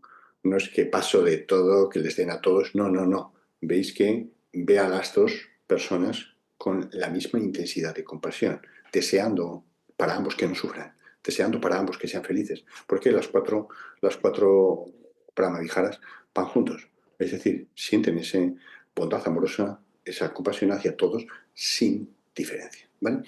Y la ecuanimidad no sería solamente para las personas, lo cual ya es sublime, sino también para las circunstancias. Es decir, que uno no se apega a que las cosas le vayan bien, ni rechaza que las cosas le vayan mal. Sabe que no controlamos lo que va a ocurrir y no tenemos preferencia. La ecuanimidad, sobre todo, sería la no preferencia. Un requisito imprescindible para profundizar en la meditación, la no preferencia. ¿eh? Es decir, si tú eliges algo, en esa elección está yo estructurado. ¿Vale? Entonces, esa no preferencia sería la clave, y también ante las circunstancias. Fijaos la libertad que da eso. Uno puede navegar ante cualquier circunstancia centrado, como Santa Teresa decía, en el hondón, ¿no? Enganchado con su centro, sabiendo que el mundo va a estar siempre girando porque es samsara, es la rueda, no corva, la rueda. Pero tú estás ahí centrado, absolutamente estable.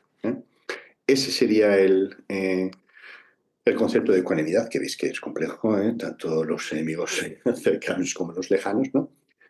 Y las frases serían que pueda percibir a todos los seres sin preferencia o distinción, es decir, sin amigos o enemigos. Por eso la práctica que os decía de Kamalasila, de la falacia, el engaño de las categorías es muy útil y se suele utilizar ahí, es también muy empleada en Brahmaviharas. Y lo mismo que pueda percibir toda circunstancia sin preferencia o distinción. Favorables o desfavorables. Nosotros nos alegramos cuando las cosas nos van bien y nos entristecemos cuando las cosas nos van mal. ¿No? Sería poder mantener una emoción estable. Decir, bueno, esto es lo que hay, este es el mundo. El mundo es cambiante, samsárico, etc. Pero habría como dos sabores y Víctor Frankl habló un poco de eso, ¿no? Hablaba del eje del éxito y más atrás el eje del sentido. En la tradición meditativa se habla de dos sabores. El sabor de la vida, es decir, las cosas me van bien o mal, y el sabor de la práctica espiritual. Es decir, independientemente de lo que ocurra, yo siento que sigo profundizando en mi práctica espiritual, entonces me da igual lo que ocurra afuera. Sería como dos sabores diferentes que vale la pena diferenciar y percibir. ¿Vale? Las imágenes que podríamos ver son múltiples, algunas de ellas complejas, no un verdugo, una víctima, circunstancias de sufrimiento, de enfermedad y alegría. Ya os digo que la ecuanimidad cuesta más, vale la pena haber trabajado previamente con las otras, y la última parte de absorción sería exactamente igual. No vamos a hacer la práctica porque la invitación es a que hagáis las 3 primeras antes, sobre todo las 2 primeras, ¿no? Y ved que, para terminar, los inconmensurables son meditaciones generativas que hasta un principiante puede desarrollarla y obtener unos beneficios increíbles, como absorciones, este tipo de meditaciones atencionales que requeriría una mayor experimentación, que son imprescindibles para profundizar en la meditación. No profundizaréis en la meditación si seguimos odiando a la gente, si seguimos prefiriendo, si seguimos... Porque el mono va a estar moviéndose continuamente. No va a ser suficiente mindfulness, lo atencional para atacarlo, para atarlo. El mono tiene que estar convencido de que la felicidad está aquí y de que todo lo demás no vale la pena. Y pensad que existen todas las tradiciones. Simplemente los Brahmaviharas son una buena manualización de todo eso. Y esto es básicamente lo que quería comentaros. Si queréis hacer alguna pregunta, abrimos o como consideréis. Creo que ya todo el mundo tiene el micrófono abierto, así que si Bueno, alguien quiere levantar sí, la mano, adelante. yo levanto la mano. Muchísimas gracias, Javier. Pero porque tienes que ponerte el gorro de Mamá Manuel, si no. pero llevo un gorro, mira. Llevas un gorro. Ha sido muy didáctico, muy claro, Muchos. muy interesante, muy didáctico, y me recordaba unas palabras que decía siempre Maulana Signasin cuando la gente le preguntaba por un consejo de la vida. Él decía, vete con gente buena. ¿No? Es decir, como practiquemos la bondad, ¿no? Sí. Sí. Creo que esta es la clave, ¿no? Pero ya siendo egoístas, ¿no? Como decía el Dalai Lama, es decir, si sois bondadosos, la felicidad os va a perseguir. Sí, porque es verdad que todo podría resumirse como en una tecnología muy compleja destinada a ser mejores personas. Sí. Entonces alcanzamos la casa divina, ¿no? Alcanzamos como un estado que es cuasi divino, ¿no? Sí, eso es, el Brahma-vihara, ¿no? Sí. Sed buenos, eso es. Venga, pues si alguien quiere preguntar, que levante la mano o dialogar. También por el chat puede ser.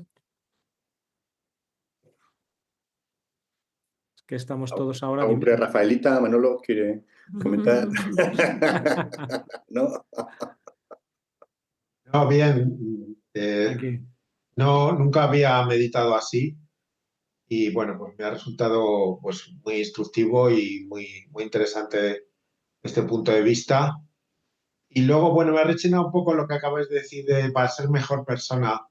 Y yo lo de, mira, vamos a ponernos en un lugar de conciencia, digamos, adecuado o correcto y la persona ya se irá mejorando. Ya, no sé cómo expresarlo, pero no forzar, o sea, no dar falsa moneda, mejor no dar nada. Si no la sientes una obra de caridad, no la hagas. No sé por dónde, no sé si me estoy expresando bien. Sí, está claro, está claro. Pues Sí, sí. ahí voy. Es lo que insistimos, ¿eh? Que decir que cada uno tiene que ir utilizando lo que le resulta fácil en este momento y con el tiempo quizás hacer la aspiración de que con el tiempo y en el futuro pueda llegar a esos grados, ¿no? De bondad, de compasión, etcétera, etcétera, pero efectivamente aceptando lo que está ocurriendo en este momento. Ya poder conectar con esto y escucharlo es como una lluvia fina que va a producir un beneficio. Exacto, sí, sí. Yo entiendo lo que dice Manolo y recuerdo con una especie de maestro sufí que decía lo de que no podemos ser buenos, pero podemos ser sinceros, ¿no? Y que luego a lo mejor ese ser bueno se irá llegando, ¿no? Porque digo, bueno, yo amo mucho a mi enemigo. Si eso no es sincero, pues entonces se convierte en una hipocresía o en una pose. Pero también entiendo lo contrario, ¿no? También me decía Sencillo alguna vez que veíamos, había como unos mendigos en la iglesia donde él iba a dar misa y si les dábamos unos euros a cada uno, yo a veces le decía, siento que esto no es sincero. Y me decía, bueno, pero ellos se quedan con los euros. Entonces para ellos está bien, ¿no? Bueno. Sí, sí. Yolanda quiere preguntar. ¿Damos Yolanda. basta? Sí, hola. Buenas a todos y muchas gracias, Javier.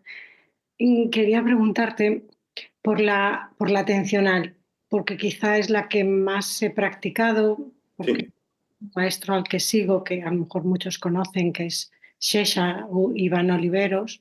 sí. Eh, Tal como lo has explicado, claro, no conocía la clasificación. Creo que es más una meditación atencional, obviamente, porque es adiestrar al mono, pero más que adiestrarlo, entiendo que es silenciarlo, que desaparezca, ¿no? Porque es la práctica, no sé si la conoces, es la atención Sí. externa, sí, ¿verdad? Conozco bien a César y somos buenos amigos, sí. Vale. La atención externa es cuando es esa focalización o entrar en concentración Sí. y desaparece, literalmente, desaparece el mono. Sí. Y ya la que es que dificulta un poquito más es cuando vas hacia adentro Sí. y te quedas en esa negritud o en esa vacuidad, ¿no?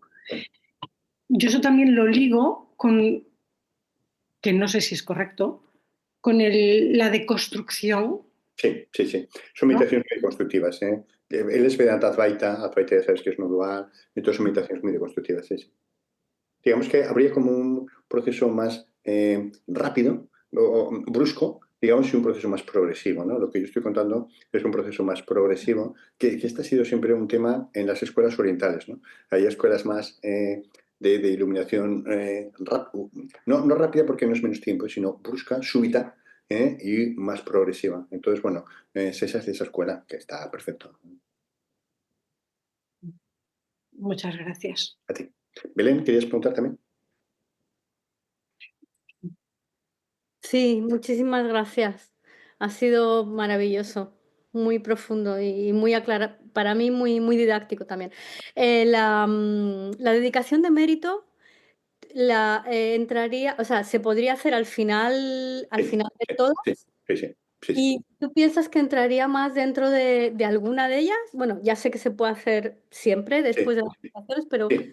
Yo creo que la dedicación de mérito efectivamente sería más generativa, ¿no? Lo que te permite es desarrollar la bondad, la compasión y sobre todo un aspecto que a mí me parece imprescindible, que es la conexión con el linaje, con la conexión con algo superior de ti mismo, porque va a haber momentos, como decías Yolanda, por ejemplo, en lo de constructivo, ¿no? Cuando llega ese momento de no dualidad, de construir el yo, etcétera, eso produce cierto miedo, por así decirlo, cierta y la fe, pero fe entendida no como creer algo, sino la sensación de que otras personas, otros maestros han llegado ahí y siguiendo su enseñanza llegarás también ahí, es lo que te permite la energía para dar el salto, porque la sensación es como que das un salto en el vacío, ¿no? Entonces yo creo que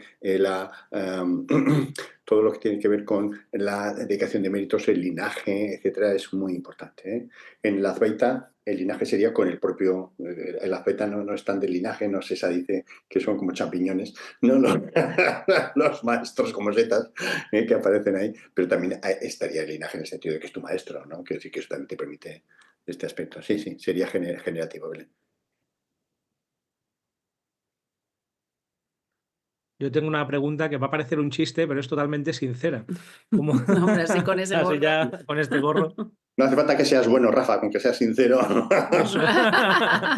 Eso, porque yo cuando empezaba en el ámbito de a interesarme por la espiritualidad hace, pues yo qué sé, 20 y pico años, cuando estudiaba filosofía o más, tenía como grandes aspiraciones, ¿no? Algo así como alcanzar la faná, el anodamiento en la divinidad, llegar a ser uno con el todo, y poco a poco se me han ido bajando los humos y ahora a día de hoy me conformo con ser un poco menos idiota de lo que soy, ¿no? Ese sería, y estoy intentando centrar mi práctica espiritual, ¿no? En el sentido de que a veces cuando te oigo hablar de estos grandes valores como los Brahmaviharas, la ecuanimidad, a la vez me suena muy lejano, ¿no? Algo casi imposible de conseguir en mi vida literal concreta, que la persona que me ha traicionado y me ha hecho daño, poder amarla de verdad igual que amo a mi hijo. Para mí esto está totalmente fuera de mi alcance. Ujú. Sí, sí, bueno. Es así. Es decir, que al final, si tú puedes ver que todo es muy impermanente, yo creo que lo que más te puede ayudar a eso es la visión de la impermanencia, ¿no? Os decía que en las meditaciones deconstructivas te permiten ver el mundo como es, la mente como es, ¿no? El mundo es básicamente impermanente, ¿no? El tema de la impermanencia hace que puedas ver que igual a tu hijo lo quieres mucho ahora, pero mañana puede ser que la relación se anula. A ese enemigo que te parece imposible tal, es posible que la relación cambie y acabéis siendo amigos. Quiere decir que es como una especie de fiesta de disfraces, ¿no? Eso. Donde cada uno lleva un disfraz, pero son todos tus amigos. Pero hágame disfrazados de amigos y enemigos, porque son todos seres humanos que todos tienen ese espíritu divino, en la tradición más monoteísta, o esa mente única universal. No sé si tú puedes percibir eso, Sí. te resulta más fácil hacerlo, no digo que sea fácil, No, desde ahí pero es lo más fácil. La cosa esa casi kármica o reencarnacionista que decías antes, ¿no? Si realmente hay algo de nosotros que va pasando por diferentes vidas y al final todos somos la misma conciencia, que esto sí lo creo y a veces hasta me parece percibirlo. Bueno, entonces desde ahí, como tú dices, desde el baile de disfraces, sí, pero entonces no es tanto mi personaje de Rafa Millán, que más bien importa poco, ¿no? El que lo siente, sino desde un lugar más profundo, ¿no? Sí, claro, claro, claro. Claro, claro. El personaje realmente importa poco, eso. ¿no? Por eso la deconstrucción del yo es tan importante, ¿no? Porque si uno está muy aferrado a ese yo, siempre la separatividad va a estar, ¿no? No siente esa conexión, porque este yo tiene una fuerza. El yo sobre todo se caracteriza por la coherencia. E intenta ser coherente como sea, Eso. ¿no? Y entonces inventa lo que sea. Yo siempre Ujú. digo, escuchad vuestros discursos, lo que nos contamos para intentar dar coherencia a nuestras incoherencias. Es increíble. Muchas veces se lo escuchas a alguien, ¿no? A un amigo, a otra persona y tal, dices, pero ¿cómo esta persona se puede creer esto? Pues nos creemos cualquier rollo que cuenta yo, porque es nuestra biografía y estamos especialmente pegados a ella. Y me dirías algo más sobre el linaje, porque en el sufismo es muy importante, se llama la sílsila, la cadena de oro iniciática de maestro a discípulo, que se remonta hasta el profeta o hasta la divinidad, y a esto se le da mucha importancia. Yo tengo la sensación que en diferentes linajes que he podido picar o probar, hay como diferentes sabores o diferentes texturas, o que la conexión es distinta y se genera como un campo, no sé cómo llamar, un campo de conciencia o distinto. Y no te he oído hablar de esto hasta ahora, ¿eh? Y a la vez, y a la vez esa cadena es como si realmente tuviera algo. O sea, Sí, el sí, hecho de que sea Claro, iniciático implica claro, claro, que hay una transmisión de corazón a corazón que no depende claro. ni de la voluntad del maestro, ni del tipo de ni práctica. del tipo de práctica, ni siquiera de la creencia externa, sino Claro, que es claro. como es fuerte por sí, ¿no? Sí, sí. En la tradición, sobre todo budista, pero también en algunas de las escuelas advaitas y tal, el linaje es muy importante por esto, ¿no? Porque el maestro, como ser humano, siempre va a ser imperfecto. Eso es absurdo, ¿no? Tener esas expectativas de tal. Ahora, cuando está enchufado al linaje, ¿no? No es una pila que va suelta, sino que está ligado a la alta tensión de todo. Y entonces, lo que te puede ofrecer en ese momento es la sabiduría de toda la historia de la humanidad. Es algo increíble. ¿no? La fe, pero no una fe absurda, ¿no? Sino la confianza en el linaje es imprescindible para la profundización en la meditación. Ya sé que esto no se puede decir en muchos sitios, ¿no? Porque en el momento que estamos, ¿no? de personalismo y de no escuelas, pero es imprescindible. Entonces la visión es muy parecida a la del sufismo, creo. Que Sí, decir, hay esta es la misma. algo, sí, hay algo especial, ¿no? La mente única, en este caso, pues Dios o lo que sea, y que se transmite esa energía por los maestros, pero si están conectados con el linaje, si no están conectados, sería como una seta aislada, no sería tan potente eso, ¿no? No es la misma metáfora. Esa metáfora como de la electricidad y de la conexión y de la pila, en el sufismo la he escuchado muchas veces. Estaría como la gran central nuclear a la que luego ya se van conectando pequeñas centrales más secundarias y al final te llega como un hilito de electricidad, que es Eso lo que a es, ti te hace falta, porque si no podría eso ser es, demasiado y te quemaría, pero hay que estar conectado a la red, ¿no? Sí. eso es, eso es. Y eso también es lo que explica que, por ejemplo, la gente que ha estado cerca de grandes maestros es mucho más fácil, porque esos están conectados a la red, a la central nuclear, ¿no? Mientras que discípulos de discípulos de discípulos, claro, es como que se va perdiendo con el tendido eléctrico. Eso. Y entonces, Eso, uy, qué entonces, interesante. Pues ya hablaremos de esto, ¿eh? Porque es un temazo. ¿Y qué hace es la un gente que no temazo. está en un linaje o que los Es un tema. aspectos tradicionalistas que van pegados en ocasiones al linaje y que no se pueden despegar, a veces son espantosos para una visión Es un occidental temazo, moderna, es un ¿no? temazo. Pero fíjate que esto Choyan Trumpa lo describió mucho en un libro, era un gran maestro. Y hablaba porque el tipo de relación que establece discípulo-maestro es muy parecido al de paciente-terapeuta, al de padre-hijo, etcétera, ¿no? Y los errores que se pueden cometer son también los mismos, ¿no? El libro se llama Más allá del materialismo espiritual, ¿no? Y Pues lo voy a leer. describe muy bien eso.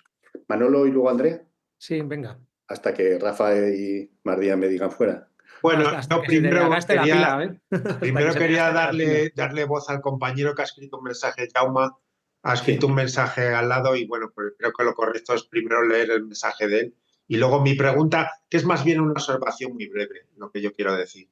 Pero si queréis, Rafa, leéis el mensaje de Jauma, Sí. ya lo he que lo dicho yo. lea él, Venga, léelo tú. ¿Lo lees Jaume, ¿quieres tú, leerlo Javier? tú? O el propio Jaume si está, ¿no? el propio Jauma. Venga, llama. Bueno, hola, feliz Navidad. Igualmente. Bueno, a ver qué he escrito. Bueno, o sea, sí, bueno, he puesto que San Felipe Neri solía decir, con mucho humor y humildad, era el santo del buen humor, no sé si lo sabéis, si lo conocéis, pero es un tipo muy interesante. Decía siempre, sed buenos si podéis, sed buenos si podéis, porque a veces no todo es el resultado de la propia voluntad, ¿no? Sino de poner más bien la confianza en el otro, en mayúscula, que es quien te da la fuerza y el coraje para irte perfeccionando, ¿no? De lo contrario, es muy fácil caer en una especie de voluntarismo muy estéril, ¿no? Que acaba en nada. Entonces era un poco, simplemente un comentario de lo que me sugería cuando hablabais de lo de ser buenos, ¿no? O de este buenismo. Nada. Absolutamente, por eso en las tradiciones, sobre todo más en las orientales deconstructivas, no cabría en la cabeza el que yo quiero ser bueno, porque el yo siempre quiere cosas, ¿no? Querría ser bueno para ser más aceptado, para reforzar mi yo, etcétera, etcétera. La deconstrucción del yo es necesaria. Esa deconstrucción te lleva a esa energía nuclear, ¿no? A esa fuente, a esa mente única, a ese Dios, ¿no? Porque Santa Teresa, San Juan de Acuilo que decían, no se haga mi voluntad, sino la de Dios. Es una deconstrucción del yo de la misma forma, ¿no? Entonces no puede ser algo voluntarista del yo, eso no funcionará nunca bien, porque el yo quiere otras cosas que no son, quiere sobre todo reforzarse. El yo está detrás de todo. Los valores, por ejemplo, cualquier característica es alimento para el yo. Entonces, absolutamente, solo la deconstrucción del yo, es decir, la conexión con esa divinidad, esa mente única, es lo que permite esa bondad, porque la bondad es innata al ser humano cuando el yo se deconstruye. Sí, Manolo y... Sí, bueno, de lo que estabais hablando del linaje, a lo mejor esto es un tema para hablarlo otro día con más calma, Sí. que dentro del sufismo a veces yo he visto en alguna tarifa que le dan importancia al linaje por sangre. Es decir, que el hijo de un maestro muerto, pues se supone que tiene que tener el mismo talento, por decirlo de alguna manera, del padre. Yo creo que es lo de la sangre, pues a lo mejor no siempre funciona. El que sea el hijo de un maestro Rumi no dejó de heredero a Sultán Balaz o al otro, bueno, para otro día, si acaso para Absolutamente, otro día, si queréis. absolutamente, Manolo, en la tradición oriental eso de la sangre es absurdo. No es. La transmisión, o se hace una transmisión como en el CEN, etcétera, o hay un reconocimiento, pero el hijo de alguien no necesariamente hereda, ni mucho menos eso. En general, puede heredarlo, pero no por sistema, no, en absoluto. En absoluto, ¿verdad? En absoluto. Gracias. Un temazo, sí. Un tema. Andrea quedaba por ahí. Andrea, sí. Hola. Hola. Bueno, pues yo tengo una duda pequeñita con respecto al elemento, al sufrimiento. Yo vengo del mundo de la recuperación de las adicciones y allí el sufrimiento es un elemento muy importante para motivarse uno para superar, por ejemplo, las adicciones. Entonces yo no me veo capaz a desearle a todos los seres que estén libres del sufrimiento. Me parece muy bien, Andrea. Pero no quiero traer polémica, pero yo mi propia experiencia como terapeuta es que el sufrimiento per se no genera necesariamente crecimiento. Creo que esto es una visión errónea. No genera necesariamente crecimiento, genera crecimiento en quien es capaz de gestionarlo, etcétera, etcétera, que no es todo el mundo, ni mucho menos, ¿no? En otras personas es acabarlo definitivamente, es convertirle en una mala persona en el sentido de que está desencantado del mundo, desencantado de la gente, etcétera, etcétera. Yo creo que no es necesario el sufrimiento para el crecimiento, que no es necesario, que se puede crecer sin sufrimiento. El sufrimiento, desde luego bien gestionado, te permite un crecimiento exponencial, pero no es imprescindible. Y el problema es que mucha gente que sufre no crece, sino que se hunde más. Yo esto lo veo en la gente que sufre muchísimo. Y de hecho ha sido uno de mis debates con maestros espirituales, ¿no? Que yo les decía, es que claro, la gente que sufre tanto, en la tradición budista se habla del mundo de los infiernos. El mundo de los infiernos no sería un lugar que está ahí, sino el sufrimiento que hay aquí en este mundo. Sufren tanto que no pueden percibir ni intentar desarrollarse espiritualmente, porque el sufrimiento les quema de tal forma que no pueden mirar hacia arriba, solo pueden mirar hacia abajo para intentar en ese momento saltar de un fuego a otro para no quemarse, ¿no? Entonces, yo creo que el sufrimiento per se no tiene un valor, se puede utilizar para el crecimiento, pero no siempre se utiliza. Gracias. Podríamos hablar de niveles, a lo mejor, de sufrimiento, ¿no? Porque un adicto normalmente está tapando o ocultando un sufrimiento aún más profundo a través Sí. de la adicción, ¿no? Sí. Las capas de cebolla, ¿no? Se habla de capas de cebolla, ¿no? Que uno va quitando capas de cebolla con el sufrimiento. Bueno, pues os dejo para que, ¿no? Hagáis la apertura, ¿no, Rafa? Y habléis Eso es. entre vosotros. Ahora dejamos un ratito de Mardía y yo nos vamos también, pero si el que se quiera quedar media horita o un rato más a charlar y conoceros entre vosotros, pues es una oportunidad de estar como en el pasillo de la clase, que no todo sea clase. Espera que dice Manolo, y efectivamente, ¿no? Que mucha gente ha necesitado el sufrimiento para entrar. Absolutamente. Yo creo que la gente entra al camino espiritual. Muy poca gente porque desde el principio siente la llamada, hay un porcentaje. Otros, como bien dices, porque a raíz del sufrimiento de quizás la muerte de alguien, en fin, sufrimientos de todo tipo, busca el camino espiritual. Y yo diría también que hay un tercer grupo de personas que también, que para mi gusto, cada vez es más frecuente, de gente que hacia los 50 años han conseguido todo lo que tenían que conseguir y dicen, ¿y esto es todo? No sé si me explico. Es como una decepción, un desencanto tras años de estar luchando, de decir, joder, ¿y esto es todo lo que hay? Pues no está fuera, por fin veo que no está fuera la felicidad que está dentro y retomo el camino espiritual, ¿vale? Pues un placer estar con vosotros. Gracias. Un abrazo, nos vemos, feliz Navidad. Gracias, Javier. Feliz Feliz Navidad. Navidad. Hasta luego. Gracias. Navidad. Feliz Había una Navidad. última pregunta. ¿Qué pasa el linaje de quienes no pertenecen a ninguna tradición? Es la pregunta clásica. Bueno, Esa es la pregunta difícil. Esa es la pregunta.